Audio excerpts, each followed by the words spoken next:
Members, good evening and welcome to our Tuesday virtual engagement. I want to take this opportunity to welcome us once again for this great moment that we all have to engage and discuss various matters. Tonight we will be discussing, and it's a continuation from where we left last time. We had so much to discuss last time and we decided to narrow down to some specific issues. Today we shall handle diabetes and nutrition, which shall be facilitated to us by Umotho, Kenya. We were with her last Tuesday, and we thank you so much for joining, trusting that you all got our messages from the online platforms. Unfortunately, this time around, we were not able to do a bulk SMS, but we can request you to circulate that message to your other groups in the districts and the other platforms we have in the church, so that others can join and we carry on from where we left. Otherwise, asanteni sana na karibuni. We just give ourselves 2 more minutes to allow more people to join us. Thereafter, we'll ask our parish minister to invite to us our facilitator for the evening so that we can carry on. Last Tuesday, we were not able to ask questions because of the constraints we had of time. But we are asking that tonight, you can write down your question on the chat section so that our facilitator can as well look at them. Also, feedback is important. You can leave a comment so that we can know how we are faring as far as this topic is concerned. So tonight we shall be focusing on diabetes and nutrition. It was one of the things that were mentioned last Tuesday, and we thought we'd want to narrow down on that. We also had other people who are said they also want to hear about the issues of children and nutrition. There are so many things, and we will take that as a concern so that we can see how we can even reach out, especially to the young couples. We already have a group for the young couples who would be better off if they had a forum and had some of this conversation or discussion in their particular group. And I also want to appreciate that we also have other facilitations that are going on in the church. Last Sunday we had a brief presentation about drugs and awareness about drugs, which was very informative. So we appreciate our members on what they are doing and the platforms we have to keep on sharing some of these contemporary issues that are affecting our members. Some few weeks ago, we also had Women's Guild giving a facilitation to GWAV members in the GWAV church. And we think we want to encourage this, that from time to time, we can have members who are reaching out to different groups of the church to discuss various matters that are affecting our people.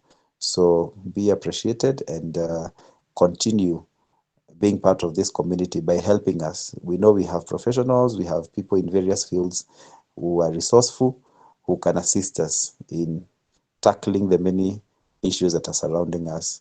Every other day we are faced with challenges, new challenges are coming up.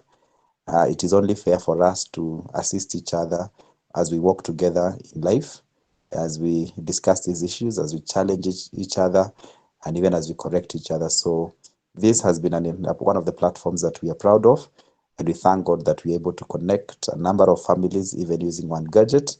So we don't take for granted any person who comes on board on this platform. So asanteni sana, Bwana wabariki. And at this juncture, I want to welcome our parish minister to say hi to us and welcome to us our facilitator so that we can go straight to the session. And like I said earlier, kindly engage us in the chat section with your comments, your questions, so that the facilitator can respond. We will try as much as we can to make sure that we finish by 9, some 10 minutes to 9, so that we can also try and respond to some of those questions. So God bless you. Over to you, our parish minister. Thank you very much. Thank you very much, our evangelist, for starting us very well. Last week we had Mrs. Mugambi, Umotho, Kinya, Mbae, and we are glad to have her continue so that she's able to wrap up what remained, and we were glad that last Tuesday it was very, very exciting. So we are ready for you, our sister. Karibu sana. We really enjoyed and learned a lot, and we look forward to the completing of your topic today. So karibuni nyote. Let us pray. Dear God, our loving Father, we thank you so much for giving us Umotho to take us through issues of nutrition and health. We ask that God, you guide her even to finish what she started last week. And our prayer is that, Lord, we will be doers of what we are taught. So walk with us and bless her as you bless us. And as we ask in Jesus' name. Amen. Karibu sana, Umotho. Okay, so once again, thank you so much for this session, and thank you for the opportunity for me to come before you and present. I'll just do an introduction again, just for those who are not there last week. I am a born-again Christian. I love Jesus. I am a member and a daughter in the PCA Sukari Church. Married to Cyrus Mugambi, I have one daughter. I am a licensed public health nutritionist, and I have over 5 years experience in nutrition research, and I'm currently working at the Kenyan Nutritionist and Dietitians Institute as their research officer. I hold a bachelor's degree in nutrition and dietetics with IT from Maseno University. I'm also a Master of Science student, almost completing in community nutrition and development, and I have a certificate in management of diabetes and heart disease from the Wageningen University in the Netherlands. So this is what keeps me going, and this is what really encourages me even as I continue to teach people about nutrition and health, is that God is really interested in us being healthy. And this verse for me is a verse that I really love, that, beloved, I pray that in every way that I might succeed and prosper and be in good health physically, just as I know your soul prospers spiritually. And when I read this verse, I think I realized that God wants me to succeed and prosper in all ways, including my health and including in all areas of my life. So I hope I can teach you a little bit on how to handle your health in regards to diabetes. So today we're just going to look at diabetes alone, because alone it's a huge section, but we're going to look at a really small section of diabetes. And I hope by the end of the session, each one of us will be able to understand what causes diabetes and how we can prevent it in our day-to-day lives. So number one, diabetes, what causes diabetes is high levels of sugar in our blood. High levels of sugar in our blood. And these high levels of sugar in our blood over time leads to damages of our heart, our blood vessels, our eyes, our kidneys, our nerves. And that is why people with diabetes, if they get wounds, it even takes a longer time to heal. As we speak about diabetes, there are three major types. One, we have type 1 diabetes, mostly occurs among young children. We have type 2 diabetes, present in obese and middle-aged members, and which is going to be our focus for today. Then we have gestational diabetes. Now, gestational diabetes is like type 2 diabetes, but happens during pregnancy and then disappears. Today, we're only going to be looking at type 2 diabetes. Now, in Kenya currently, for every 10,000 people, around 460 people are diabetic. And what this means is that for every 100 people you meet, 4 to 5 of them are diabetic. That means if our church has a membership of 500 people, it means for every 100 you have 4 that are diabetic. So if we have a membership of 500, it means around 20 of them are going to end up being diabetic. Now, unfortunately, which is most unfortunate, 2/3 of diabetic patients are undiagnosed. 2/3 of the people don't even know that they have diabetes or that they are struggling with diabetes. And we only get to know about it much, much later. And women are usually the most affected. If diabetes was something like COVID-19, which is passed through, is an infectious disease, which if I touch somebody, they get diabetes, or if I breathe, they get diabetes, we would actually be speaking and saying we're in the middle of a very huge pandemic or epidemic because of the rate at which diabetes is growing. Fortunately, it is not an infectious disease. But now we are having even young children getting type 2 diabetes. We are having young people getting type 2 diabetes, which was very, very uncommon before. So what is type 2 diabetes? What am I talking about when I talk about type 2 diabetes? I want us to imagine the plate of food that you had at lunchtime. Now, what happens after you take in a meal is that the meal gets into your body and gets into your stomach. Immediately that meal gets into your stomach, the meal is broken down.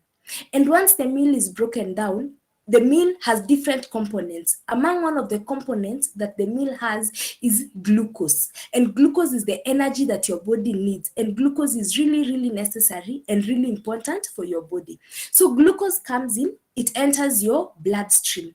The minute glucose enters your bloodstream, we have an organ that we call the pancreas. Now, the pancreas has some cells inside known as beta cells. Now, beta cells will usually lead to the production of insulin. Insulin is then produced. The role of insulin is two. Number one, the insulin takes up glucose from your bloodstream, the food that you've taken, that glucose that has gone into your bloodstream. Insulin takes it up and acts like a carrier. So insulin carries now this glucose into different organs in your body. As it carries this glucose into different organs in your body, this glucose is transformed from glucose to fat. So first, glucose goes into the different organs. Your brain needs the energy. So glucose goes into your brain to power your brain. If you're running or walking, your body needs the glucose. So it goes into these places. But also what is excess is then carried into your body and stored as fat around different organs in your body. So around the liver, it's stored. Around your abdominal area, it is stored. Around every single area of your body, the insulin leads to that glucose being stored within your body.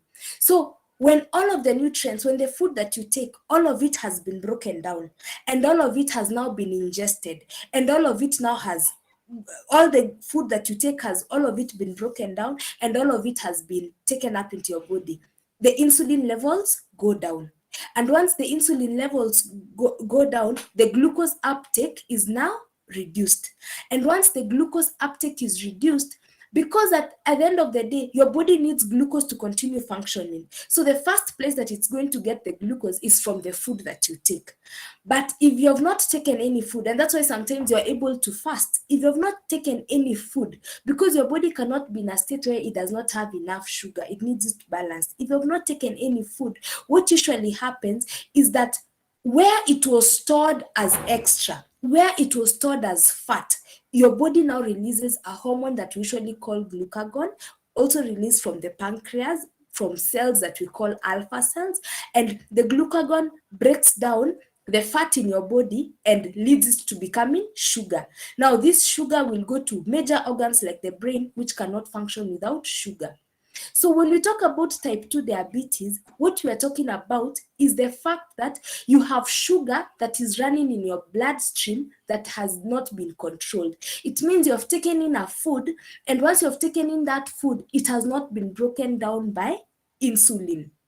This is what it means. It means you have taken in food, but the food has not been absorbed into your body.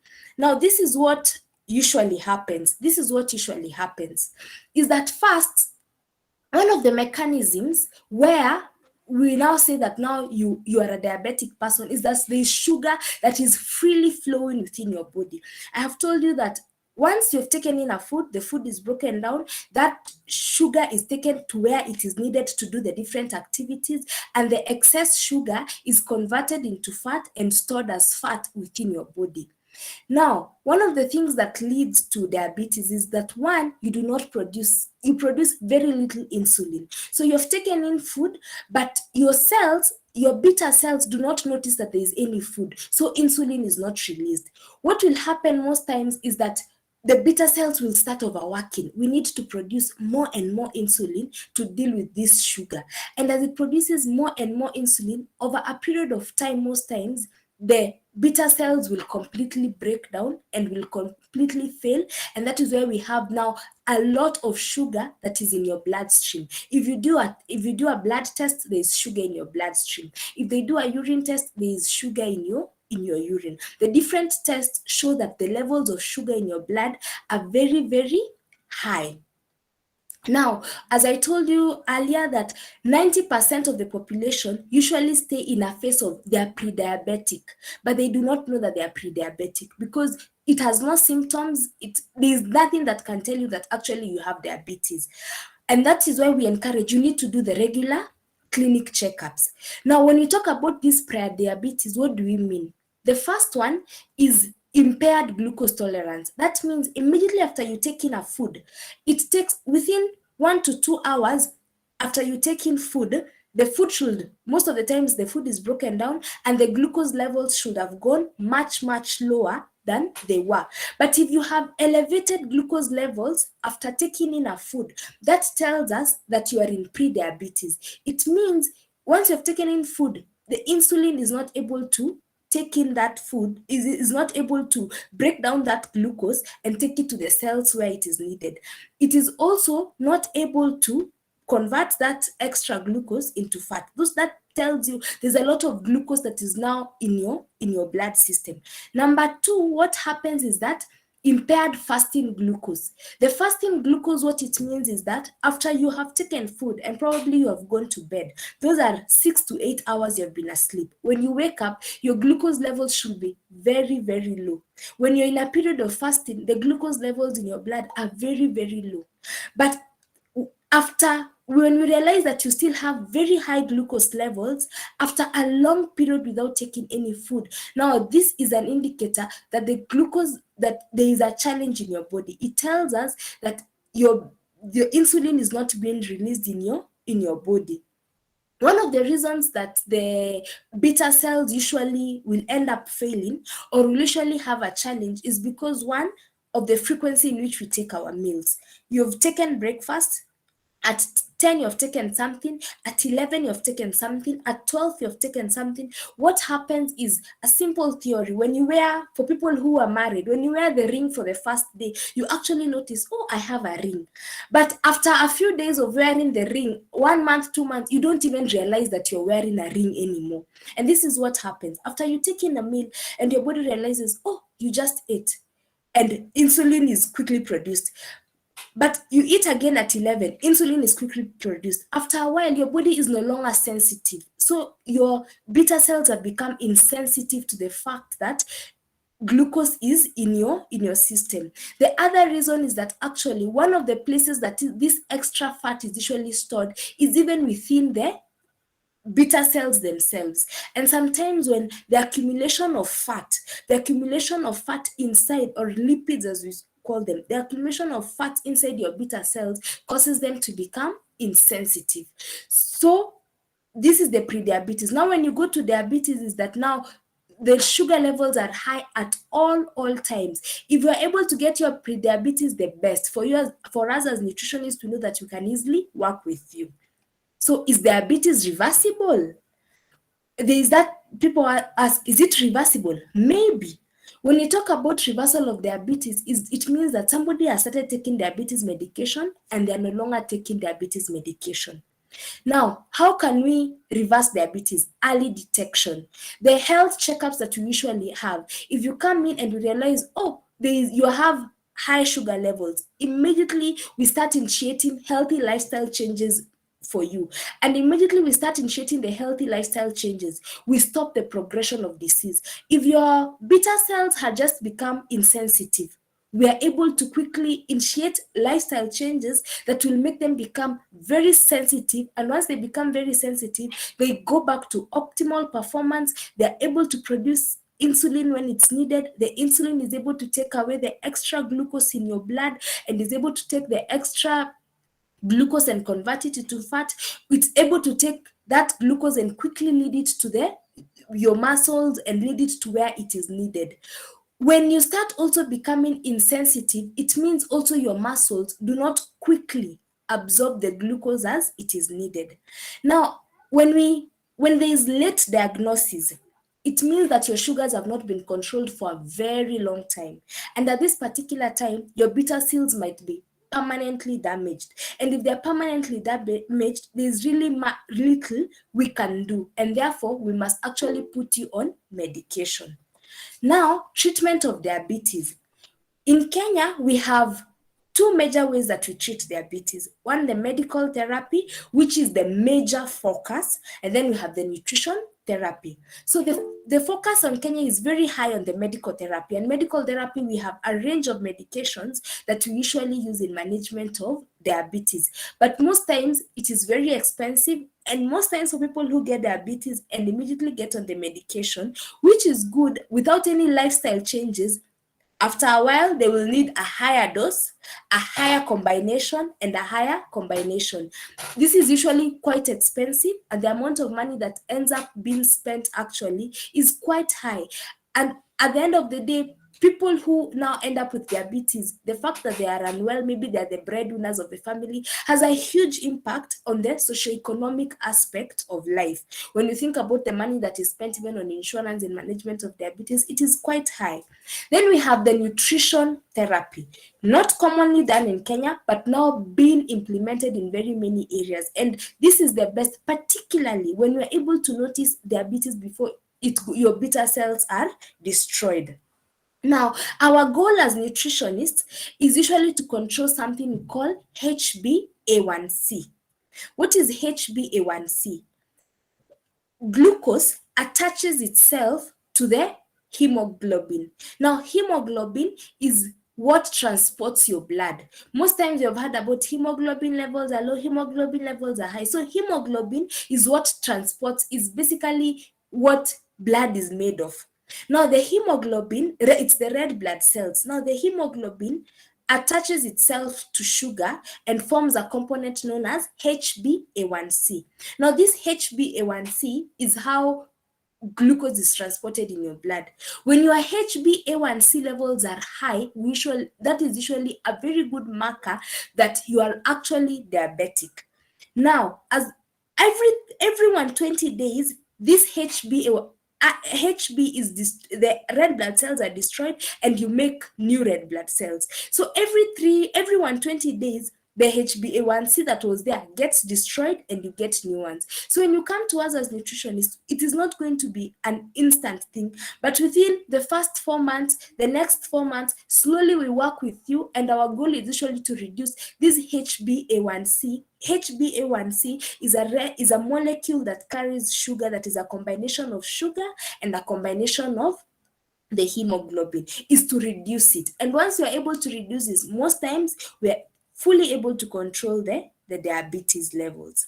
So how do we control and how do we treat using the nutrition therapy? Number one is excess weight, is weight control. Excess weight is the single most important cause of type 2 diabetes.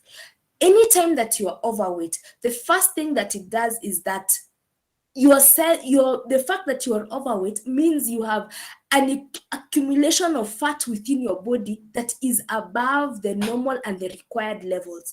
That means the fat has been deposited around your major organs, and not just around your major organs, but also in the beta cells that produce insulin. Fat has been deposited inside there.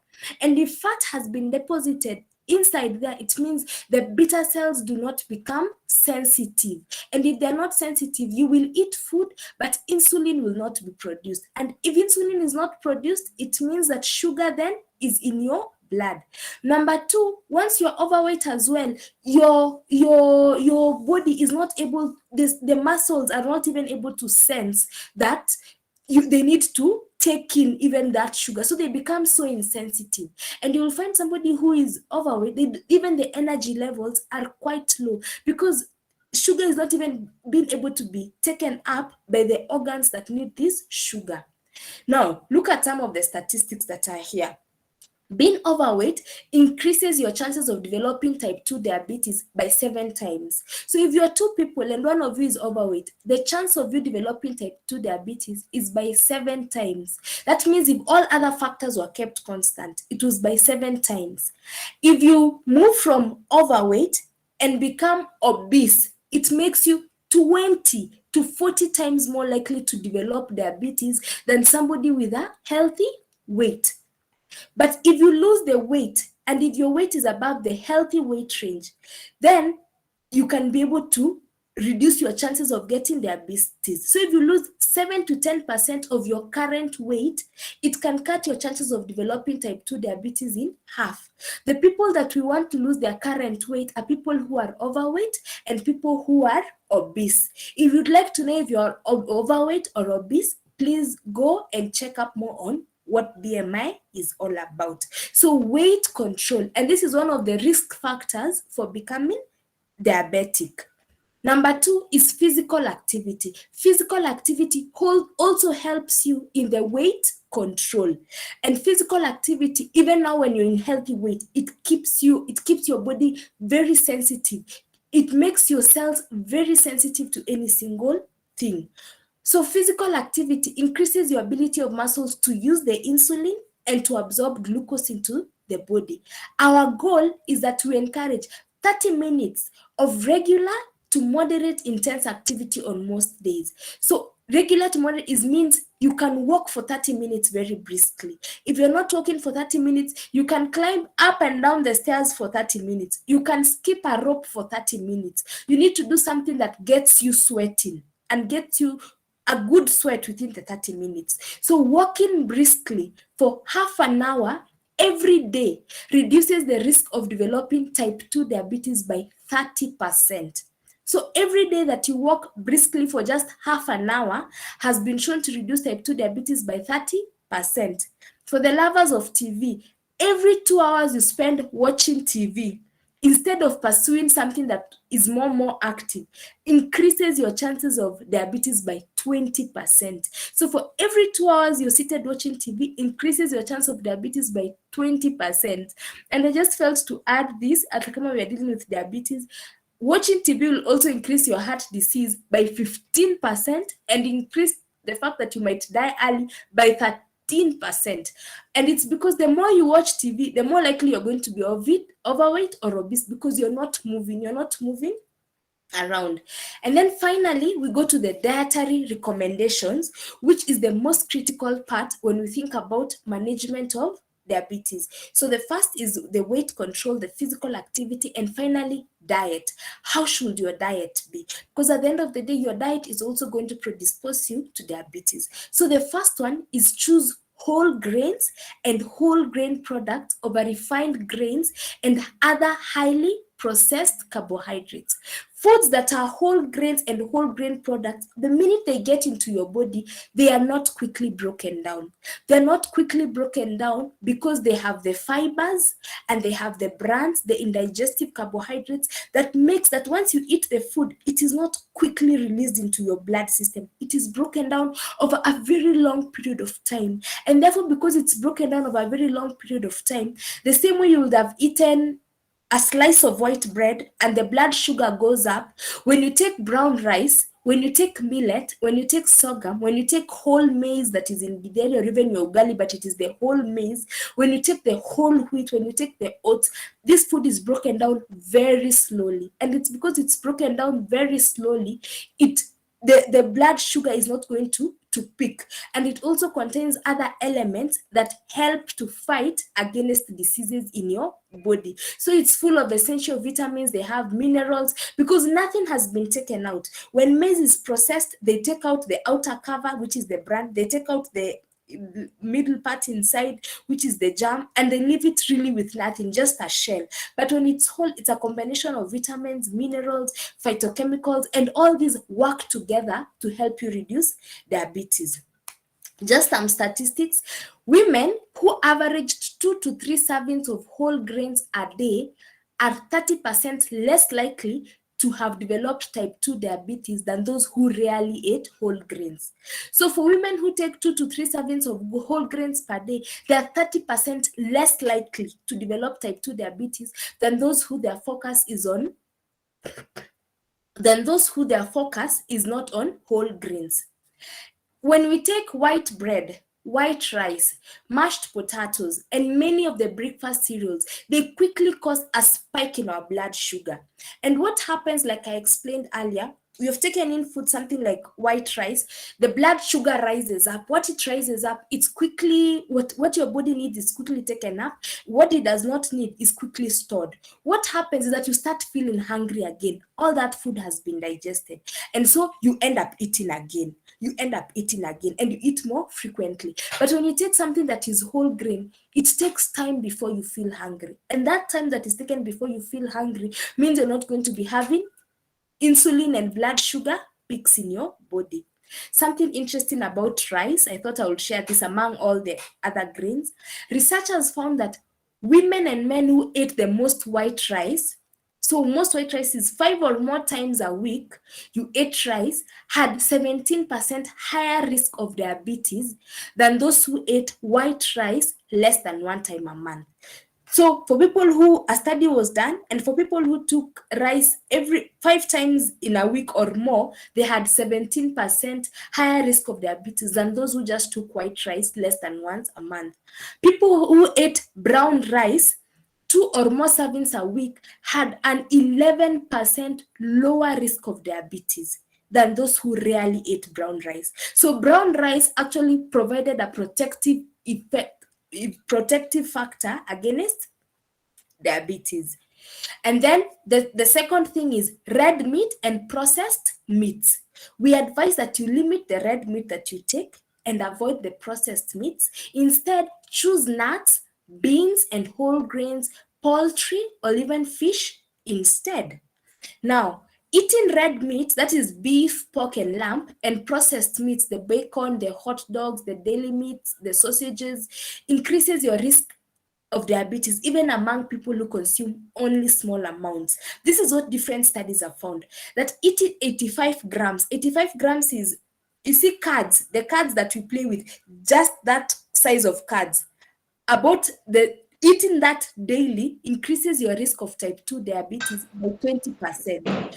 When you eat very small amounts of processed meat each day, the processed meat is the sausages, the bacon, hot dogs, just eating 1 piece per day increases your risk of diabetes by 51%.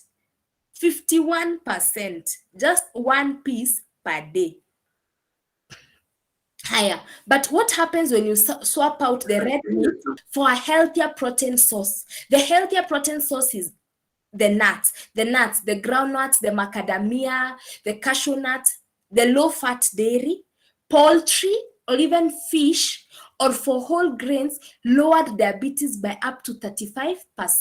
So if you swap out the red meat and the processed meat for healthier protein source, you reduce your risk of diabetes by 35%. And the greatest reductions came from ditching processed red meat. How meat is cooked may matter too. Do not deep fry the meat, but instead boil it and stew it without frying it. Normally, meat has its own oil. So just boil the meat in little oil, then add your tomatoes and onions and take it like that. Plant-based dietary pattern may help lower type 2 diabetes, more specifically those who adhere to predominantly healthy plant-based diets. The healthy plant-based diets include fruits, vegetables, whole grains, nuts, and legumes.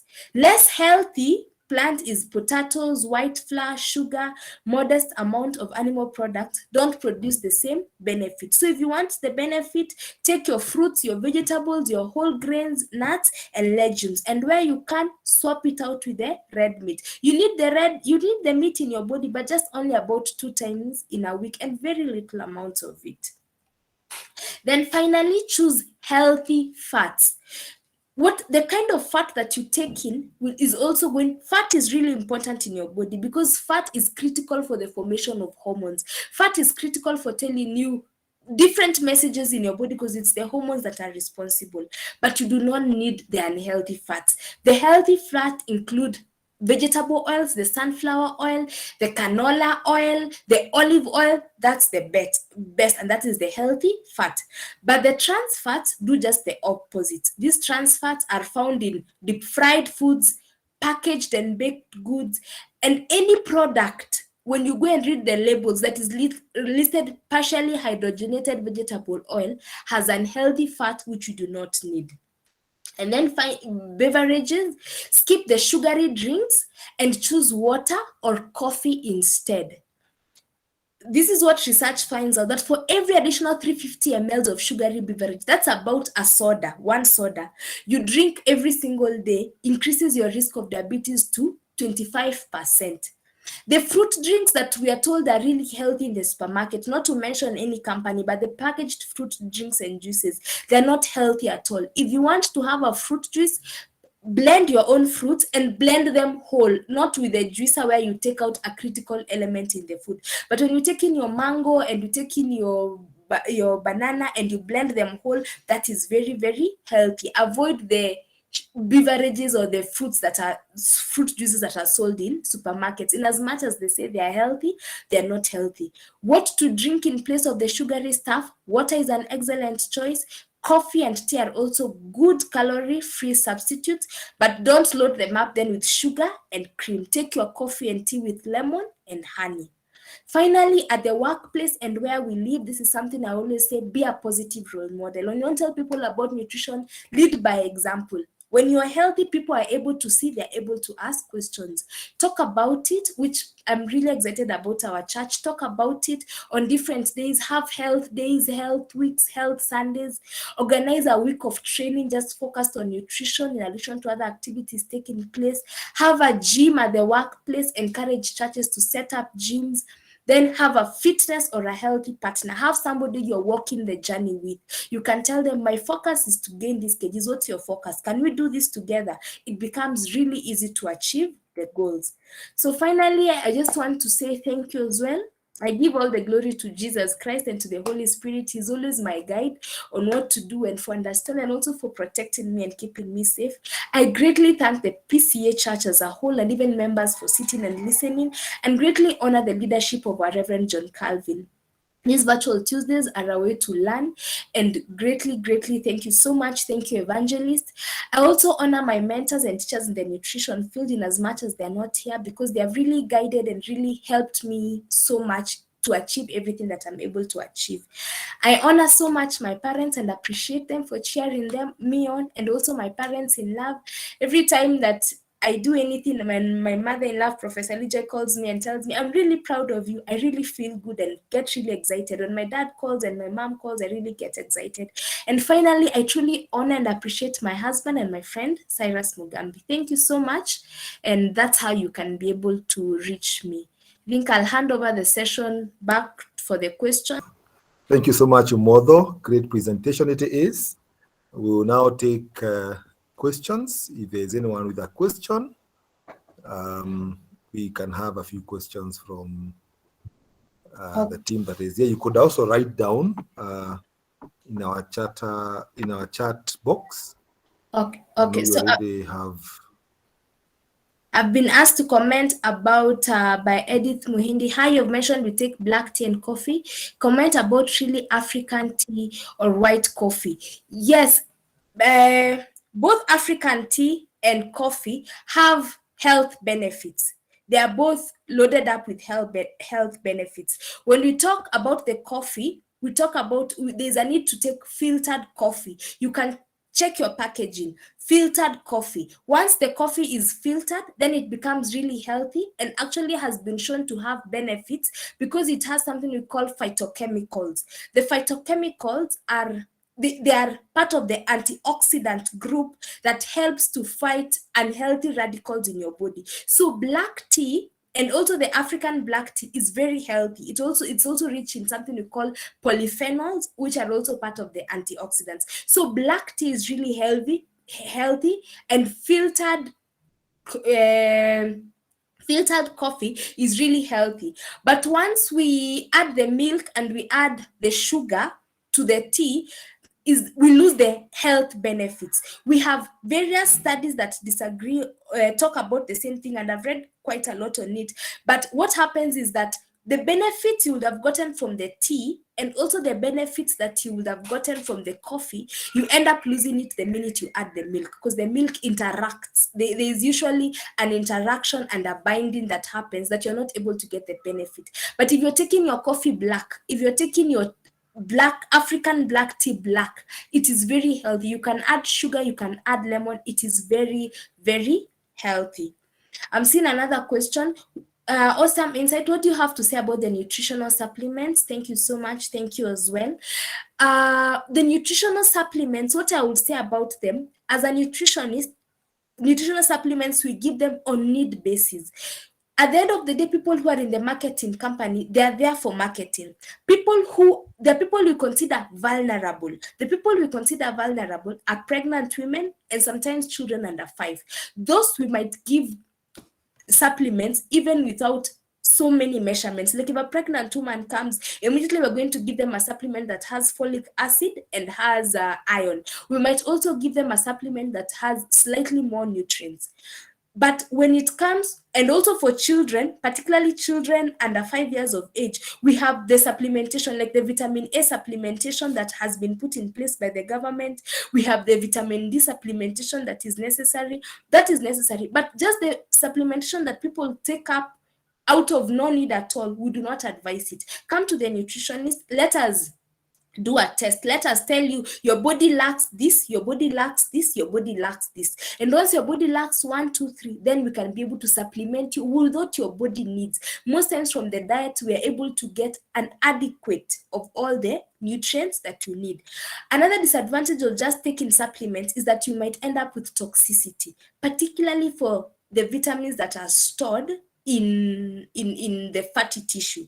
And that is vitamin A, vitamin A, vitamin D, vitamin E, vitamin K. Some of these vitamins you may end up with toxicity. So what we advise, please come to the nutritionist, or let us work with our colleagues in the medical field, the doctors. Let us do a test for you. Let us know what you need, and let us supplement you with exactly what you need. Fantastic insight. What can you say about slim tea? I do not advocate for slim teas, because slim tea, they call for a magic pill. They tell you, take this, you're going to suddenly slim. Most of the slim teas has simply a combination of things that have the antioxidants and that are full of antioxidants, full of healthy vitamins that will make your body feel good. But that is not the way to lose weight. You did not wake up one day, and this is what I tell people, you did not wake up one day and found yourself from 60 kgs to 90 kgs. It took a period of time. It might have taken even 2 years or 3 years or 4 years. Then one day you woke up and remembered, once I used to be 60 kgs. It took time. And therefore, when it comes to weight loss, it also takes time. It takes quite a period of time. The same amount of time you actually gain the weight is the period of time that you might take to lose. What we are interested about is in the small steps, because the minute you put in a small step and you change something, you start walking. Tomorrow you will walk. The next day you will walk. You will walk every single day of your life. And once you're walking, then it means once you're walking, it means that is a healthy lifestyle change. That is our focus. That we have not quick solutions, but a total lifestyle change. That now you're eating the healthy foods. Today you're exercising. You are now more active. You're probably started keeping a garden. That now instead of watching it, probably you're in your garden. Somebody is asking about hibiscus and green teas. Both of them very good in antioxidants, and the antioxidants usually help to fight off the free radicals in your body. There's so much that happens in your body, and there's so many chemicals that you pick in even from the air that you breathe. And the hibiscus, the green teas, most of them, they have the antioxidants that will help to fight off these free radicals that in your body. What fruits a diabetic person that can take that do not have much sugar? So when you talk, I also have a raised hand, so I think I should give also an opportunity to that person after I answer Martha. I'll give a chance to Beatrice Kakoto to ask the question. What fruits can a diabetic person take that have no much sugar? First thing we will say is that come to the nutritionist, because now it depends. Is this diabetic person on medication? Is this diabetic person not on medication? Is this person on pre-diabetes? For most of the fruits, actually, they're actually healthy fruits. We are not actually going to tell you do not take these fruits, particularly if you are on medication. Most times we might give you the chance to even take those fruits, because we're not really going to say they do not have much sugar, because when you look at fruits and the way fruits are made is that they are full of healthy fibers, and some of these fruits there are very few fruits that have very little sugar. When you think about the fruits that have very little sugar, maybe it's the kiwi, maybe we're talking about the thorn melon that has very little sugar. So very little fruits have very little sugar. Our advice usually is come to the nutritionist. Let us work with you according to, particularly if you're already diabetic, let us work with you according to where you are at that particular moment and which medications are you taking. How can we work with you with those because some medications are, they lower the sugars, they give you insulin, so they lower the sugar, so you might actually be at a risk of becoming hypoglycemic. So for me, my advice is please come to the nutritionist. If you're already diabetic, let us have a one-on-one consultation, because if you're already diabetic, whatever we put in place for you, even your exercise plan is going to be different. Even your dietary plan is different from what we do for the general. Like what I'm doing today is a preventive session. If you come to me, it is going to be a treatment session. So just before I give Beatrice, I think Virginia Kengori is asking, is it healthy to take pure milk for adults? And if okay, how much? We advise for adults, there is no need to take pure milk. Your body most times does not need the pure milk. What you need the calcium that is usually found in milk, but you do not need it as pure milk. What you need is one, either low-fat milk, if not low-fat milk, yogurt or mala. Yogurt or mala are full of something we call probiotics, healthy bacteria. Your body needs bacteria. Your body has bacteria. It has good, it has bad bacteria. But the good bacteria promotes the health of your gut. It promotes the health of your intestines and the health of your gut. And once it promotes the health of the health of your gut, then you have more health benefits. So we encourage the uptake of yogurt. We encourage, if you have to take milk, low fat milk, but for adults they do not need it. For children, however, under 5 years, we encourage a lot of milk. Depending, I think one of the times we'll plan a session for children, because I have a table for how much milk is necessary for a child at every particular age, from 2 years to 3 years to 4 years to 5 years, because the recommendations are different. But whole milk, full whole milk plus yogurt is very healthy for the young children. Let me answer Jackson Wawero. Wonderful presentation, Mrs. Mugambi. What are some of the trees we may plant to advance our food security and nutritional value? First thing is that I will encourage every single person to have a kitchen garden. Every single person to have a kitchen garden. Number two, to have as many fruit trees as possible, because when you think about the amount of vegetables you need 5 servings of fruits and vegetables per day. 5 servings of fruits and vegetables means for breakfast, you have a fruit. A fruit and a vegetable. For lunch, a fruit and a vegetable. For supper, a fruit and a vegetable as well. To get 5 servings. And 5 servings is a cup. The cup that we normally take tea with. Or that cup that shows CK, that is 1 cup. So to be able to meet just the dietary requirements for vegetables is not easy. Personally, I find it sometimes difficult to meet the dietary recommendations for vegetables and for fruits.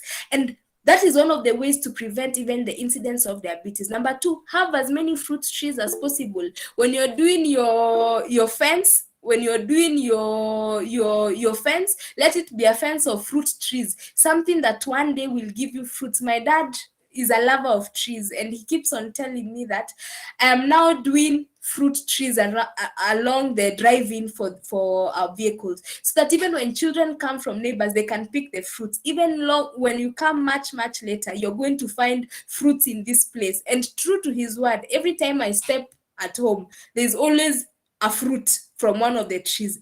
Everything is always budding. So for me, I will say, have fruits planted, and then have a kitchen garden. Just have a small space. Plant your vegetables, plant your managu, plant your spinach, plant your skuma, plant your hoho, plant your vegetables.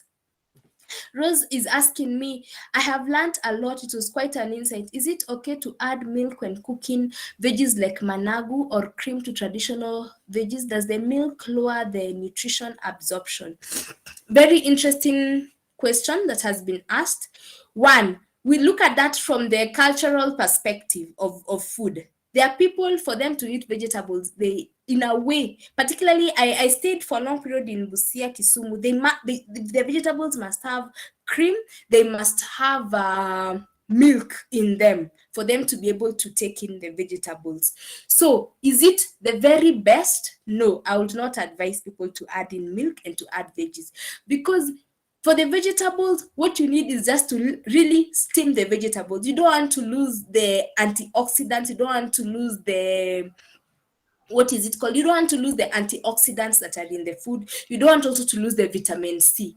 So what happens is that you end up losing the antioxidants, you end up losing the vitamin C. So no, it is not okay. Again, if you come to us when as nutritionists, particularly when we are going through different challenges, we have discussions about it, but no, it is not okay. Just fry your vegetables and enjoy your vegetables as they are. I see we have, I think 6 minutes left, so I see Harriet has raised up her hand, or maybe it is not. I see Elder Harriet has raised her hand. Good evening. Yes. That's a wonderful presentation. Let me ask. Yes. When I take, I love blending vegetables. Yes. Slightly cooked. Yes. And when I take a cup, yes, I feel so energized. Yes. What composition do I take? You are taking a glass that is full of antioxidants, and a glass that is full of antioxidants and also full of vitamin C that helps you to fight off free radicals in your body. So it basically helps to cleanse your body and to make you much more healthy, because what is unhealthy, it helps to take it away. It's also full of fiber, and fiber helps to also it contributes to removal of fat that has accumulated within your cells in your body. So that is what happens. But it's so instant. Because it's full of healthy benefits, the antioxidants that are full in that glass that you are taking. It's full of antioxidants, it's full of vitamin C, and also the fact that in your brain you know that this is really healthy, that I'm taking it in, that automatically gives you a healthy boost to you. Okay, thank you. Yes. Thank you so much, Umotho, for the wonderful presentation. We are grateful, and we want to now end this session. Parish Minister will do a benediction, and then we will prepare for next week. God bless us all, and may we continue logging in. And kindly just note that we use the same link for the subsequent engagements, so the link doesn't change. So if you have today's message, you can use the same link that was sent to join next week's virtual engagement. God bless us, and thank you, Umotho, once again. Mchungaji. Thank you very much, Umotho, for the great presentation. Thank you, our evangelists, for leading very well. We will continue engaging each other through this journey as we look at what can be preached on the pulpit, so that our people are equipped, and we're excited about our speakers, especially many of them who are our members. It's a great joy. We'll let you know within the coming week what we'll be having for next Tuesday, so we can all now join in the words of the grace. And now may the grace of our Lord Jesus Christ and the love of God and the fellowship of the Holy Spirit With us now and forever. Amen.